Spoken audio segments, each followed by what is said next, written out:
This movie tells a story about the US and Russian astronauts aboard the International Space Station who receive orders from the ground to take control of the station by any means necessary after a conflict breaks out on Earth. This movie sounds interesting on paper. Unfortunately, it fails to live up to its full potential as it's predictable and generic. There are actually some decent moments in this movie when the conflict erupts and the American and Russian crew members look down at Earth and see its blue surface bursting into huge flames. Definitely leaves a memorable visual sensation.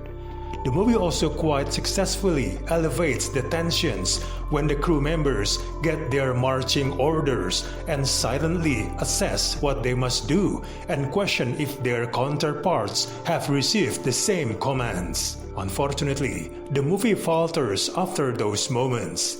Despite the impossible stakes of their situation, the crew's acts of backstabbing and self-destruction feel lifeless, bogged down by a completely unnecessary instance of on-the-job romance that comically comes out of nowhere. There are shifting allegiances and conflicts, but the film doesn't allow enough room for them to take shape and breathe. So we get a lot of characters who change on a dime without explanation, others who die without leaving an impression.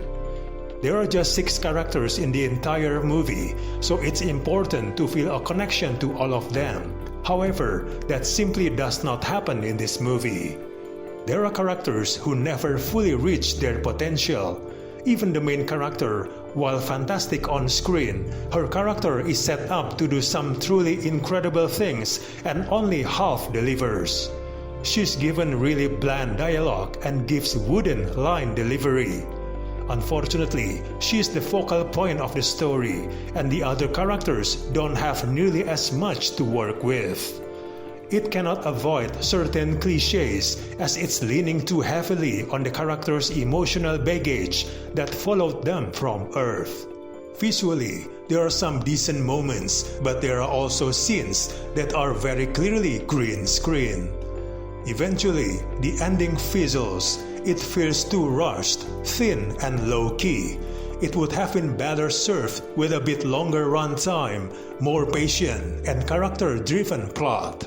Overall, we do not recommend to watch this in theaters. Just wait on your streaming service.